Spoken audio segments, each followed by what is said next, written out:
Sesión 22, Romanos 9 del 1 al 24. Muchas personas dicen que Romanos 9 terminaría la carta de Romanos en 8 y quedaría genial, que Romanos 9, bueno, todavía en el 12 parece como que retoma un poco, pero que Romanos 9, 10, 11 son como un agregado. Hay algunos que dicen eso y es porque vemos que el tema se centra otra vez o nuevamente con el problema judío. ¿Ok? Ya lo hemos visto anteriormente. El problema de la ley, el problema de Abraham, todo esto en el capítulo 5 lo estuvimos viendo antes del capítulo 5 de forma de que decía, mira, no somos salvos por ser israelitas. Esto ya lo hemos visto nosotros en Romanos. Ahora parece como que cambia el tema y se está dedicando al pueblo de Dios, pero en realidad está hablando otra vez y sigue hablando del Evangelio y de la naturaleza de Dios y de cómo Dios salva. Por si acaso no hemos entendido todavía, o todavía sigue habiendo un concepto, porque claro, Romanos 8 te pone en una posición de ¡guau! En el Espíritu, gloria a Dios, y eso me recuerda cuando yo estaba en la iglesia, que en realidad no estaba en el Espíritu ni nada, era el propio corazón y mi propia mente la que me estaba engañando, y yo veía este texto de formas totalmente distintas, aún estando en el Espíritu. ¿Ok? Entonces vamos a verlo despacito, ¿verdad? Y a ver qué vemos. Dice, ¿verdad? Digo, en Cristo no miento y mi conciencia me da testimonio en el Espíritu Santo que tengo gran tristeza y continuo dolor en mi corazón. Bueno, como hemos estado hablando, es un inicio, ¿verdad? Donde Pablo se esfuerza para que las personas, lo que voy a decir, esto es algo muy sentimental y que lo digo en Cristo. No es algo que es sentimental mío de mi corazón, porque soy israelita, porque soy judío, y no, esto lo estoy diciendo claramente en Cristo, ¿no? ¿Ok? Pero en esta posición de en Cristo tengo un dolor tremendo en mi corazón. Y el dolor era porque deseara yo mismo ser anatema separado de Cristo por amor a mis hermanos, los que son mis parientes según la carne, que son israelitas. El problema que había, ¿verdad?, en la iglesia de Roma y sigue habiendo, es que siendo el pueblo escogido Israel, siendo, y luego lo va a decir, el que tuvo la promesa, el que tuvo el culto, el que todo esto que, la gloria, el que pudo mostrar, por el que vino Jesucristo, han rechazado a Jesucristo. La iglesia de Roma, seguramente, no lo podemos saber, averiguar, pero por lo general, por lo que se ve y en la actualidad, serían unos cuantos judíos, porque había judíos. El propio Pablo era judío y un montón de gentiles. ¿Ok? Entonces, él mismo, ¿verdad? Él mismo, ese celo le hacía cada vez que llegaba a una ciudad, ¿dónde iba? Primero a la sinagoga. Y en la sinagoga, ¿qué había? Judíos. ¿Y cómo le recibían lo de la sinagoga? Bueno, escuchaban, pero al final terminaban echándole, persiguiéndole, apedreándolo. Salía de la sinagoga y los gentiles le escuchaban y le seguían. Y esto molestaba aún más a los suyos y a los judíos. Pero él insistía, volvía a otra ciudad, yo recuerdo, y lo digo, porque es real, yo haciendo el estudio de Hechos, y llegó a Párgamo, digo, ay, que no entre la sinagoga, a ver si aprende ya después de tanto, ¡pumba!, a la sinagoga que va. Es decir, él lo demostró constantemente, esta pasión y este amor por los suyos y estas ganas de predicar. O sea, no es decir, oye, es que yo soy a los gentiles, voy a hablar a los gentiles, a los judíos. No, él hablaba tanto a judíos como a gentiles. Entonces dice, de los cuales los judíos, los israelitas, los que son minoría en la iglesia, de esos, de los cuales son la adopción, la gloria. Aquí la adopción está tomado de una forma distinta. Es adopción como pueblo, no como salvo, ¿vale? Lo que vimos anteriormente de la adopción como hijo es distinto. Y luego lo va a matizar. Los cuales son la adopción, la gloria, el pacto, la promulgación de la ley, el culto y las promesas de quienes son los patriarcas y de los cuales, según la carne, vino Cristo, el cual es Dios sobre todas las cosas, bendito por los siglos. Amén. Es decir, Dios elige un pueblo y se revela ese pueblo. Ese pueblo es el que más conoce de Dios. ¿Por qué? Porque Dios se revela, es su elección. Él elige. Entonces, de tal manera podríamos pensar que con todo esto que ha recibido el pueblo de Dios, siendo el pueblo judío o el pueblo israelita el que va a traer al Mesías, al esperado, porque ellos están esperando el Mesías. Las promesas es que Abraham ya se lo dijo, en ti la promesa va a venir la simiente. O sea, ellos están esperando el Mesías y que va a venir de ellos, pues lo suyo sería que la respuesta de ellas fuera positiva y sin embargo fueron totalmente negativas, ¿verdad? No, no quisieron aceptarlo, no quisieron creer que él era el Mesías. No hay duda de que el pueblo que escogió Dios, Israel, ¿verdad? Entre todas las naciones, no hay duda de eso. O sea, lo tenemos clarísimo. Está en la palabra, lo hemos visto en el Antiguo Testamento y está demostrado. Dios eligió ese pueblo. Ahora, ¿de dónde viene el problema? Pues el problema dice, bueno, aquí tengo, dice, con todo esto, no es de extrañar que muchos judíos estuvieran preguntando, en vista del limitado grupo de judíos que han respondido al llamado, ¿cómo pues encaja tal situación con las promesas de Dios en el Antiguo Testamento? ¿Acaso no, Dios no prometió mandar a su Mesías a Israel para glorificar a su pueblo y para bendecirle en el reino que estaba a las puertas? ¿Cómo puede esta promesa cumplirse en una iglesia que en su gran mayoría es gentil? Es decir, han llegado hasta entender, y esta es una confusión, de que hay dos pactos, cuando en realidad solo hay un pacto. El pacto empieza y la conclusión del pacto es Jesucristo. Pero algunos han pensado, dicen, no, Dios les prometió a Israel una cosa que ahora no se está cumpliendo. Esto es un poco lo que en Jesús, por eso no creen en Jesús. No, ¿cómo va a ser eso, hombre? ¿Cómo va a ser esto para los gentiles? No, no.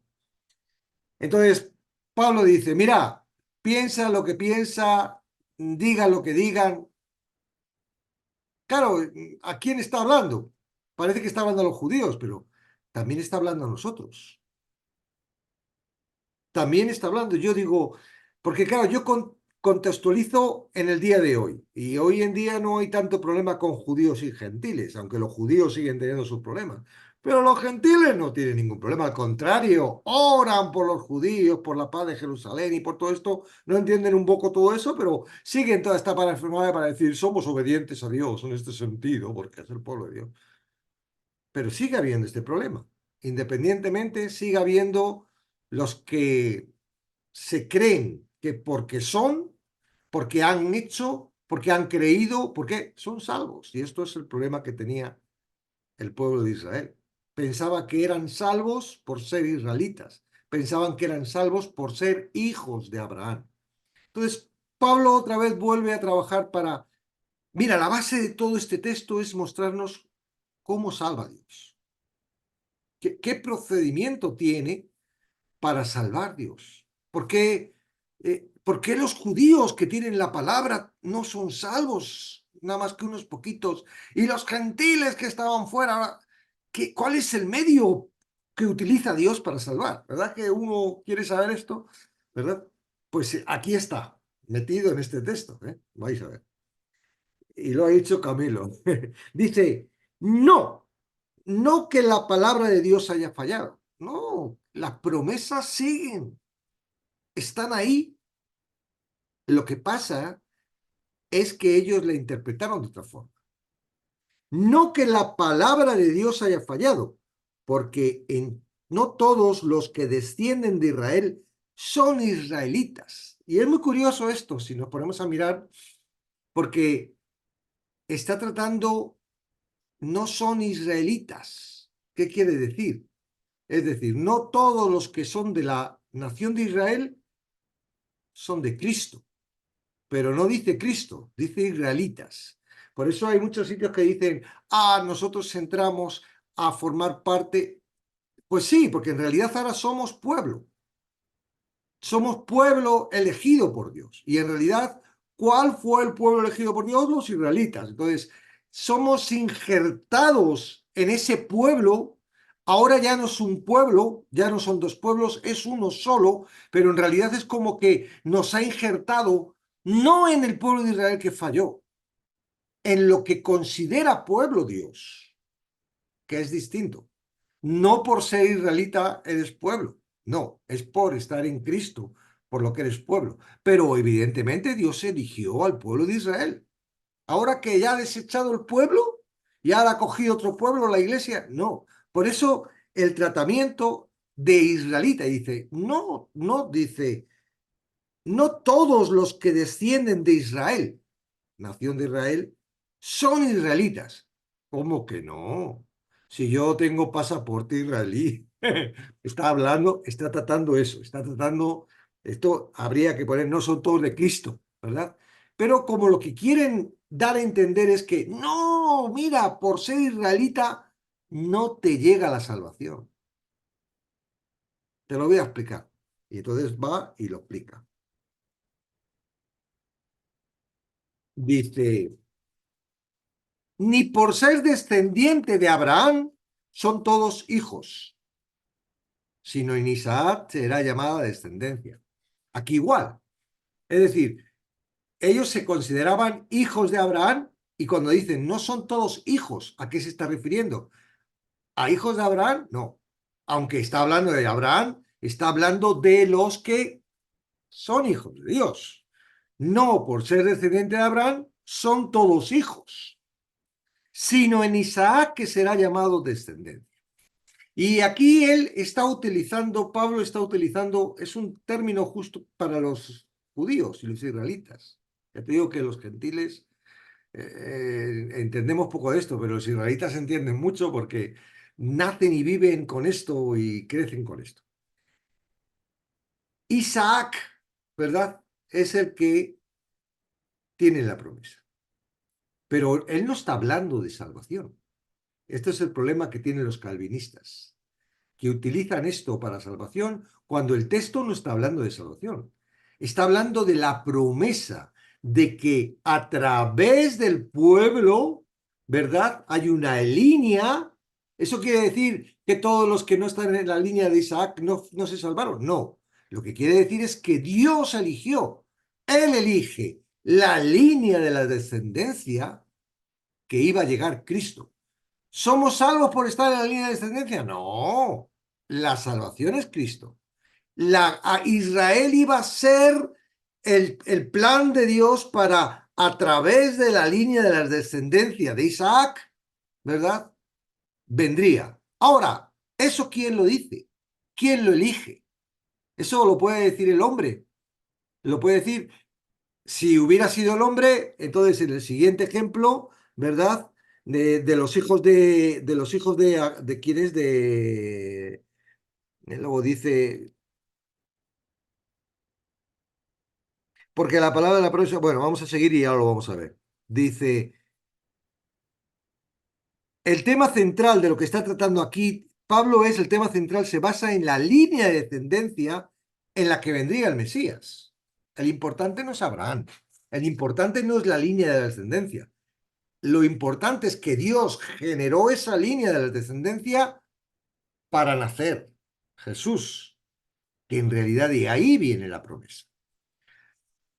Abraham no es la promesa. A Abraham le da la promesa de que a raíz de él vendría la simiente.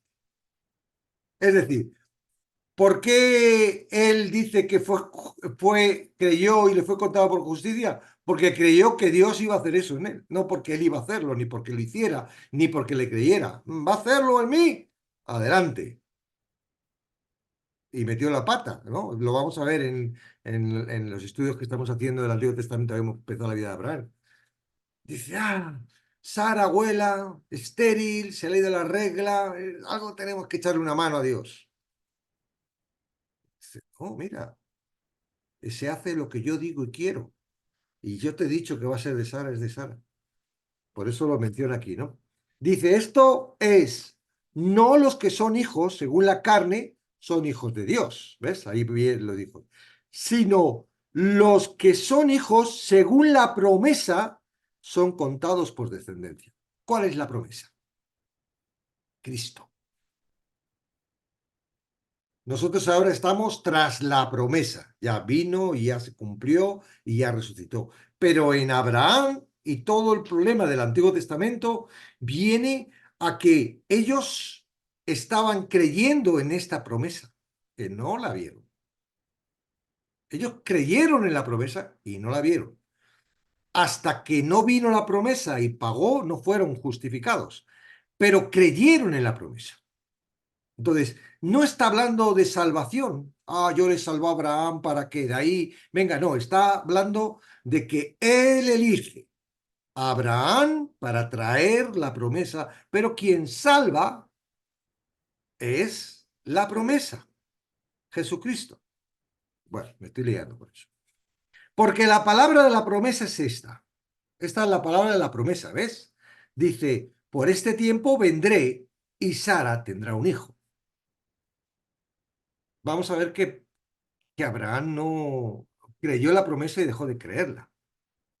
Pero que el hombre crea o no crea no es un problema para Dios. Porque la promesa viene aunque el hombre no la espere, ¿verdad? Dios es quien produce la vida. Nada de lo que los hombres pueden hacer pueden llegar a ella. No podemos, por más que queramos, no vamos a poder producir vida por nada. Es Dios quien produce vida. Sara y Abraham lo intentaron, ya que según la naturaleza, Sara estéril, ya viejita, sin periodo, no podían llegar a tener descendencia, entonces decidieron un plan.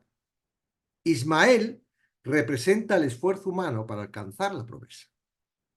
No es que Ismael sea malo, o que Ismael no esté en el cielo, no sé dónde estará Ismael. Lo que está diciendo es que no es como tú quieres, no es como tú decides, no es como tú piensas, es como yo hago. ¿Okay? Y ahora va a continuar, porque esto trae un problema. Nuestra mente rápidamente empieza a funcionar y dice, ah, claro, hace lo que le da la gana y tal, entonces yo, pues entonces estoy a expensas a lo que él haga. Si él quiere que yo, bien, si no quiere que yo, mal, pues ya está. ¿No? Entonces él va a continuar para explicar que esto no es así. Dice, y no solo esto, sino que también cuando Rebeca concibió de uno, de Isaac, nuestro padre, pues no habían aún nacido, ni habían hecho aún ni bien ni mal, para que el propósito de Dios conforme a la elección permaneciera, no por las obras, sino por el que llama. Se le dijo, el mayor servirá al menor. ¿De qué está hablando, señores, señoras? ¿Está hablando de salvación o está hablando de la promesa, de la herencia, de donde iba a llegar Jesucristo? Entonces, bajo el conocimiento humano, bajo la ley humana, bajo la justicia humana, el mayor es el que tiene el primogénito. Y él, antes de que naciera, había elegido por dónde iba a ir la descendencia. Ah, entonces eligió a uno y al otro no. Cada uno tiene total libertad, pero la descendencia por la que iba a nacer Jesús, la elige él. No sé si será bueno o será malo, porque la verdad es que muchas veces ves Jacob dice muchos años y viejo soy y me han sido malos, o sea que no es porque sea de la descendencia va a tener una vida genial. Ahora, este énfasis, ¿por qué lo dice? Dice, porque no es por hacer el bien ni hacer el mal por lo que Dios elige. Son pequeños matices, en serio, son pequeños matices que cuando Dios trae la revelación de cómo Él salva, dices, wow, claro. El problema de las obras todos los conocemos. Ahora viene el problema de la fe. Ah, es que Dios me tiene que poner fe y si me pone fe, entonces creo y si no me... Claro, estando fuera todavía de Jesús, todos tenemos el mismo conflicto. Todos tenemos el mismo conflicto. Somos esclavos del pecado. Ahora, ¿cómo elige? Él lo hace, ¿verdad? Pero es justo. A mí me gusta mucho el término ese de la mesa de las frutas, ¿no? Hay una mesa donde tiene unos agujeros y se está moviendo y la fruta que cuela en el agujero cae. La que queda es un tamaño, la que cae es otro tamaño. Bueno, pues puede ser la que esté arriba o la que esté abajo, no hay. eh, el Espíritu Santo está obrando, no es la manzana. No es la manzana, es el Espíritu Santo el que está obrando. Y en el momento en el que, o bien arriba o bien abajo, no sé cómo elige, porque no lo sé, Él tiene misericordia. No es que el que ha caído es más bueno que el que ha quedado arriba. No, es que ha llegado bajo la obra de Él, ha llegado a la posición. Y esta obra no es una obra de ser buenos, como quería entender María Ángeles.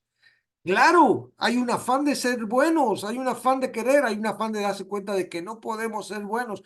No sé, yo no puedo, me encantaría poder hacer un resumen, y decir, mira, cuando. Además, yo creo que Dios no quiere eso porque dependería, otra vez estaríamos intentando por nuestra propia fuerza poner a nuestros parientes, a nuestros hijos, a las personas que evangelizamos en esa línea de entendimiento para que Dios les salvara. Y no se trata de eso. Se trata de que Él ha preparado un plan para salvar y si se cumple ese plan, entras en Cristo. Si no llegas al cumplimiento de ese plan, entonces, número uno, no, el hombre no influye. Al contrario, estorba. Y ahora lo va a explicar con Faraón. Dice, como está escrito, a Jacob amé, a Esaú aborrecí. Jacob llegó al lugar donde Dios pudo redimir, mientras que Esaú quedó fuera, pendiente de un juicio que le declarará culpable de sus obras. Por lo que pone aquí, si lo aborreció es porque no llegó a entrar en Cristo. ¿Qué pues diremos? ¿Que hay injusticia en Dios? En ninguna manera. ¿Y por qué, Pablo? ¿Por qué? Se preguntan los que están diciendo, pero Dios es injusto porque si elige a uno y a otros no, es injusto. ¿Cómo va a ser justo? No es posible. Para los que piensan que es Dios quien elige a su antojo, a uno pone fe para salvarlos, pero a otros no. La respuesta es que esto no es muy justo. ¿Qué posibilidad tenemos de salvarnos si es Dios que a su elección coloca la fe? Entonces, el problema es ese. Es decir, si yo estoy pensando de que Dios es el que va a poner en mí lo que necesito para alcanzar la fe, entonces, ¿por qué no se lo pone a todos? Si a mí me ha puesto la fe para ser salvo, ¿por qué no se la pone a todos? Ah, no, es que tú no la has rechazado. Obras, cuidado. Entonces, pensar esto de que Dios me pone a mí algo para que yo alcance la fe que a otros no voy a poner, no es justo. Con lo cual, puede caber en la cabeza decir, es que Dios no es justo, ¿verdad? Pablo garantiza esta pregunta que, por supuesto, no puede ser que Dios sea injusto. ¿Para qué un Dios injusto entregaría a su hijo para que los humanos le mataran? Si fuese un Dios injusto, se ahorraría completamente ese paso, le da lo mismo si es injusto. Si es injusto, ¿por qué iba a mandar a Jesucristo, a su hijo, ¿verdad? A él mismo, a morir en la cruz, a soportar todo lo que soportó. No lo necesitaría. ¿Por qué? Porque él elige. No tiene por qué venir a pagar. Si él elige, a este le doy justo, a este injusto y no puede ser. Hay algo que no funciona, ¿vale? Pues a Moisés dice, tendré misericordia del que yo tenga misericordia. Es decir, alcanzamos la misericordia en un momento. Si lo podemos ver con lo del Espíritu Santo convence, yo es lo que más me ha acercado al entendimiento de lo que es la salvación. El Espíritu Santo me está convenciendo. Si me llega a convencer el Espíritu Santo, si me llega a convencer el Espíritu Santo, la misericordia de Dios entra en mí. Ahora, esto no se puede controlar, porque puede decir, eso es obra, te dejas convencer por el Espíritu Santo. ¿Y cómo lo hace? Todos sabemos que no es posible, más de exteriormente. Es estando en Cristo que el Espíritu Santo no es como algunos notan, que parece que el Espíritu Santo está por dentro trayendo un gozo y una cosa y una alegría. Es estando en el Espíritu Santo. Y uno dice, yo no puedo sentir al Espíritu Santo porque yo no soy el Espíritu Santo. Estoy en Él, tengo la seguridad. Y es por fe, porque todavía estoy en un cuerpo humano, carnal, agarrado a lo físico, con un corazón y una mente que me hace dudar de todo. Entonces, si me convence el Espíritu Santo, si llega al convencimiento del Espíritu Santo de ese pecado de justicia y juicio, Dios hace misericordia. Mientras tanto, el pecado imperdonable. No estoy llegando a convencerme del Espíritu Santo porque no le estoy creyendo. Soy incrédulo a lo que el Espíritu Santo está haciendo en mi vida. Entonces, la incredulidad impide que me salga. Eso es la obra. La obra, lo que yo puedo hacer es incredulidad y eso se pide. Mientras que el Espíritu Santo es el que trabaja a través de la palabra, a través de las circunstancias, a través de la revelación, a través de todo lo que vemos, Él va trabajando, ¿verdad? Para llevarnos a ese convencimiento de lo que es. Cuando ya vemos y entendemos, ahí ya estamos salvos, ahí ya tenemos la fe. Pero la fe no viene antes de ser salvos. La fe viene con el Espíritu Santo, porque no es mi fe, es la fe de Él. Así que no depende del que quiere ni del que corre, no depende de nosotros, sino de Dios que tiene misericordia, que ha preparado un plan para poder rescatar, ¿verdad?, a las personas. Nuevamente, Pablo muestra que todo es un plan en propósito de Dios. El hombre solo participa como receptor de la misericordia de Dios. Entonces, aquí trata el tema del faraón. Dice, porque la escritura dice a faraón, para esto mismo te he levantado, para mostrar en ti mi poder y para que mi nombre sea anunciado por toda la tierra. Hay que leer con cuidado. Dios no creó a faraón para esto. Le he levantado. Es distinto a si hubiera dicho, para esto yo te he creado. No, yo te he levantado. Ahora, es muy curioso que tú te vas a la historia y ves, porque es cierto que siempre recordamos y Dios endureció el corazón de Faraón. En todos los casos, ¿no? Él venía, hacía la plaga y dice, y Dios endureció el corazón de Faraón. Ahora, esto lo recordamos, pero si uno va al texto y ve desde el principio, antes de que empiece todo esto, os vais a dar cuenta de que el faraón ya tenía el corazón endurecido. Él no endurece el corazón. En ningún sitio de la palabra dice que Dios endurezca el corazón. No. Lo que él hace es que a los que tienen el corazón endurecido, los usa para su propósito. Eso sí se ve en la palabra. Por eso, un religioso, uno que no es cristiano, Dios puede usarle para llevar a Cristo a otro. Sin problema, porque Él lo hace. Eso sí lo hace. Utiliza. Y es más, en algunos sitios, Pablo, que yo voy a buscarlo porque eso me quedó muy así, muy grabado, él dice que, sobre todo hacia los gentiles, en el sentido de que llegará un momento en el que los que tienen el corazón endurecido ya no tendrán más posibilidad porque Dios les endurecerá el corazón. Es decir, no es que una persona no crea porque Dios le endurece el corazón. No, es porque no cree, porque tiene el corazón endurecido, porque rechaza, encuentra que entonces Dios le endurece el corazón. ¿Ok?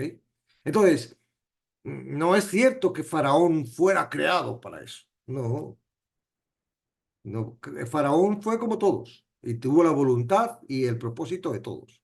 Ahora, él endurecía el corazón. Era fácil para el faraón deciros, iros, iros, después de todo esto, pero Dios quería que Faraón lo retuviese. ¿Para qué? Otra plaga más, otra plaga más.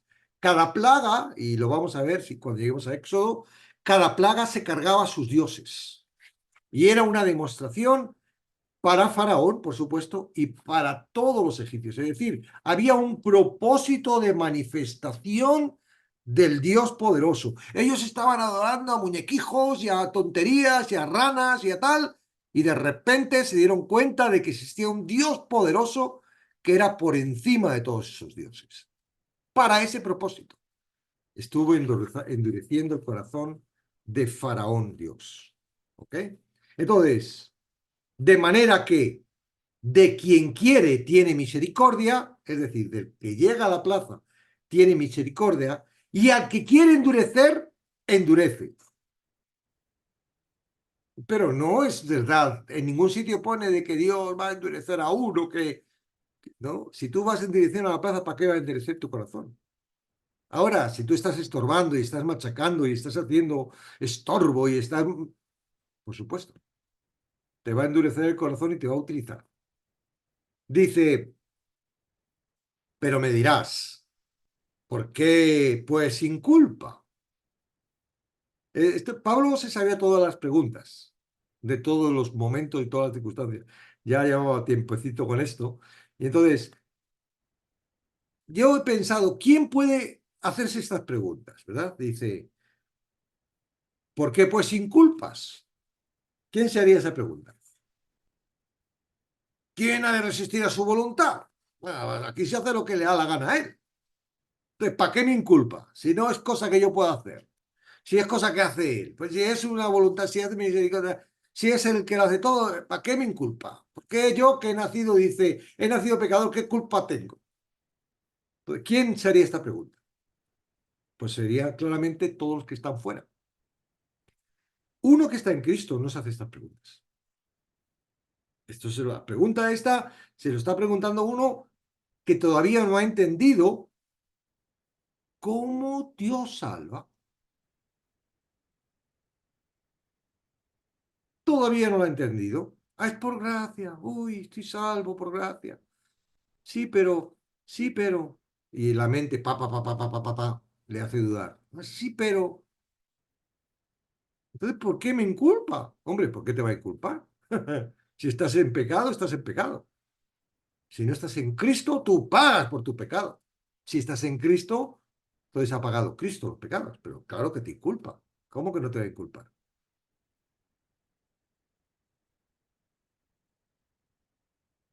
Dicen, estas palabras son la respuesta de los que no quieren someterse a Dios y a su propósito. Se resisten pensando que son capaces de entender las cosas mejor que el creador del universo.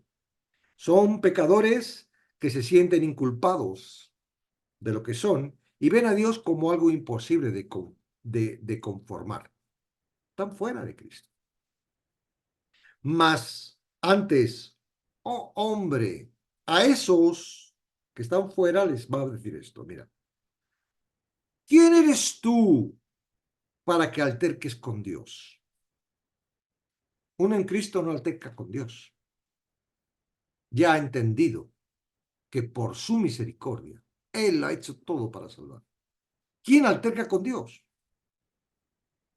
Uno que está pensando que Dios no es justo, que no cumple las promesas, no, está todavía en su corazón y en su justicia. Entonces le dice Pablo, ¿quién eres tú para que alterques con Dios? Un poco como le dijo a Job, ¿no? ¿Tú quién eres para que tú me digas lo que yo tengo que hacer? ¿Dónde estabas cuando yo creé el mundo?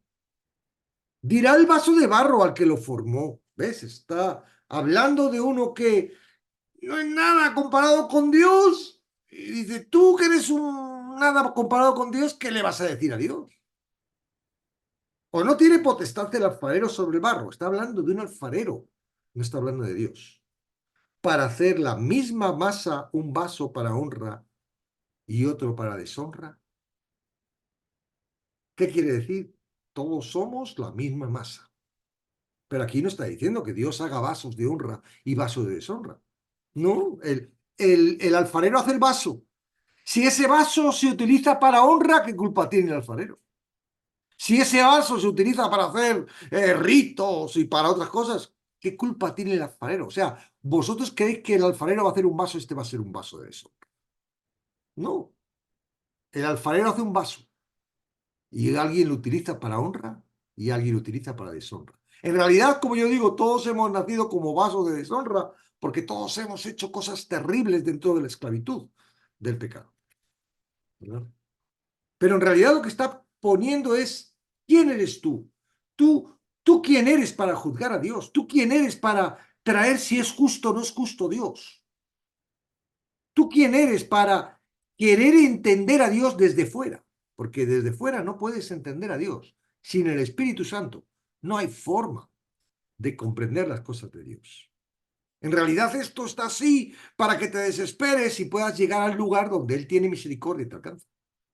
Pero mientras que seas soberbio y quieras creer que tienes más conocimiento y estés discutiendo ahí en tu verdad, pues sigues estando, ¿verdad? Altercando con Dios.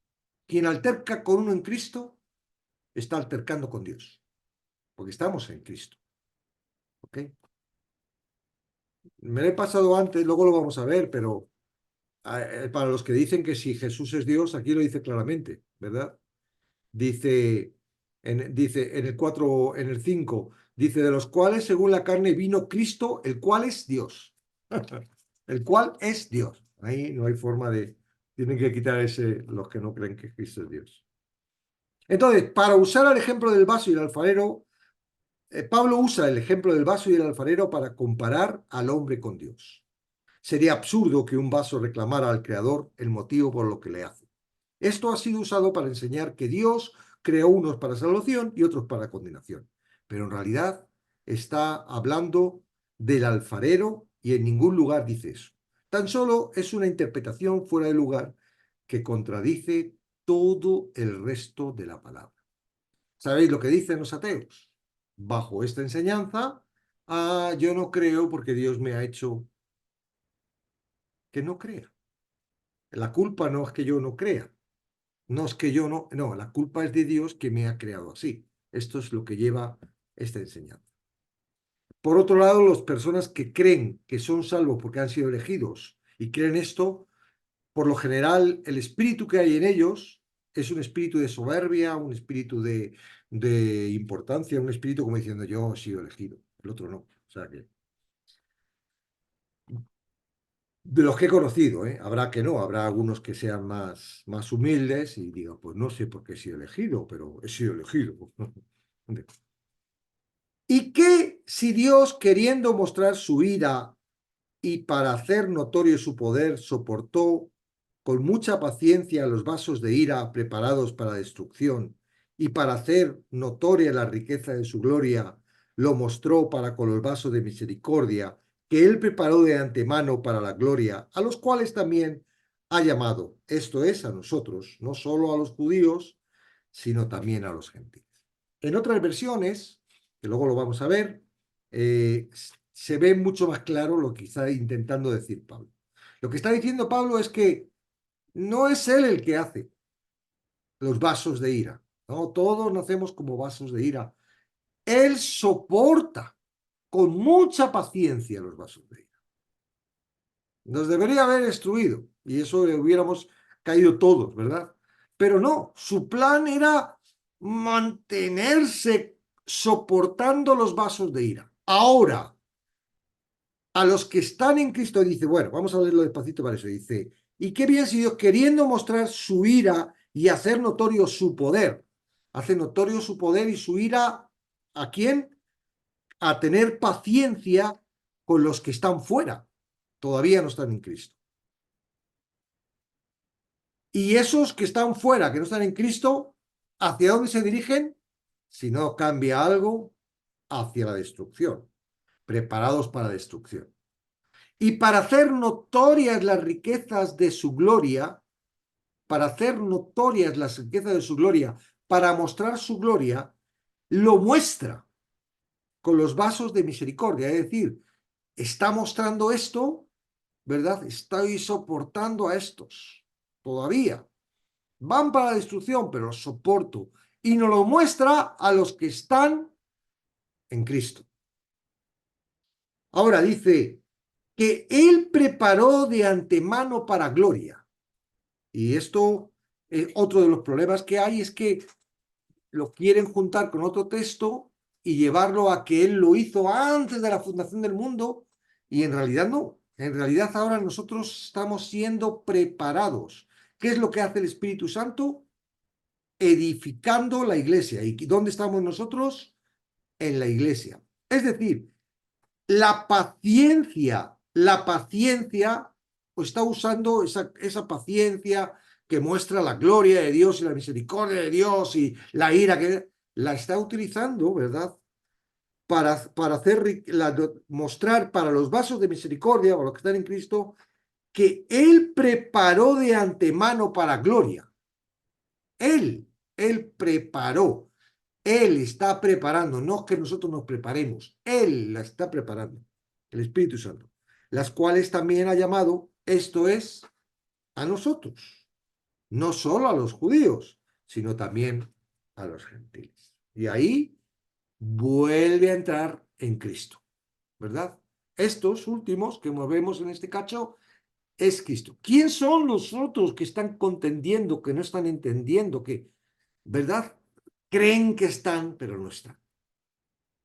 Y de alguna forma tienen que encontrar la palabra. Y el propósito de esto, Pablo, digo otra vez, mira, desde el principio hasta aquí yo estoy viendo siempre estas dos partes. Los que no están, que creen que están, que es un problema. Porque si no estás, no estás. Y ya dices que no estás. Y ya está, no tienes problema, nada más que no estás. Pero si no estás y crees que estás, es un problema que Dios tiene que resolver y que Pablo está trabajando. ¿Ok? Bueno, es un poco lioso, mucho follón, muchas cosas. Ojalá en el tiempo que venga ahora podamos resolver muchas dudas.